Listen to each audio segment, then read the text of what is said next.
ఈరోజు Itukalapalli police station limits లో ఉన్న అనంతలక్ష్మి జూనియర్ ఇంజనీరింగ్ కాలేజ్ లో బీటెక్ ఫస్ట్ ఇయర్ సిఇసి చదువుతున్న గొల్ల హరిప్రసాద్ అనే వ్యక్తి దొడగట్ట విలేజ్ కళ్యాణ్ దుర్గం సంబంధించిన పిల్లోడు.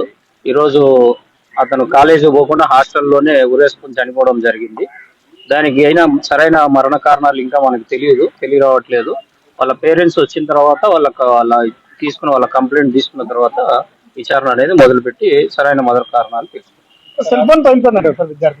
సెల్ ఫోన్ ఏం పగలలేదు, ఉంది సెల్ ఫోన్ ఉంది కానీ దాని ప్యాటర్న్ అనేది మనకు తెలియదు, ఓపెన్ చేయడానికి రావట్లేదు.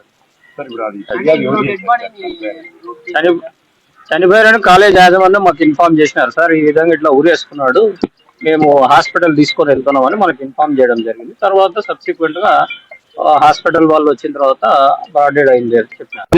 మనకి ఎందుకంటే అప్పుడప్పుడే వేసుకొని ఉంటే 1% ప్రాణం ఉన్నా కూడా మనం రిస్క్ తీసుకోకూడదు కదా. వెంటనే హాస్పిటల్ కి రావాలనే ఉద్దేశంతో బాడీని దించి హాస్టల్ వార్డెన్ వాళ్ళే, విద్యార్థులు ఎవరు, మేము మేనేజ్మెంట్ ఎవరు లేము, విద్యార్థులు హాస్టల్ వార్డెన్ అక్కడ ఉన్న వాళ్ళు వెంటనే రిస్క్ తీసుకోకూడదు కదా. 1% అవకాశం ఉన్నా కూడా బతికించుకోవాలి కదా అని చెప్పేసి వెంటనే కిందకి దించేసి హాస్పిటల్ కి తీసుకొని వచ్చేసారు కార్ డైరెక్ట్. అంటే గవర్నమెంట్ హాస్పిటల్ కి ఇప్పుడు అలాంటి కేసుని మనం యాక్సెప్ట్ చేయరు కదా. మళ్ళీ అది పిల్లలకి వార్డెన్ కి ఏం లేవు, ఎస్కే యూనివర్సిటీ దగ్గర కదా.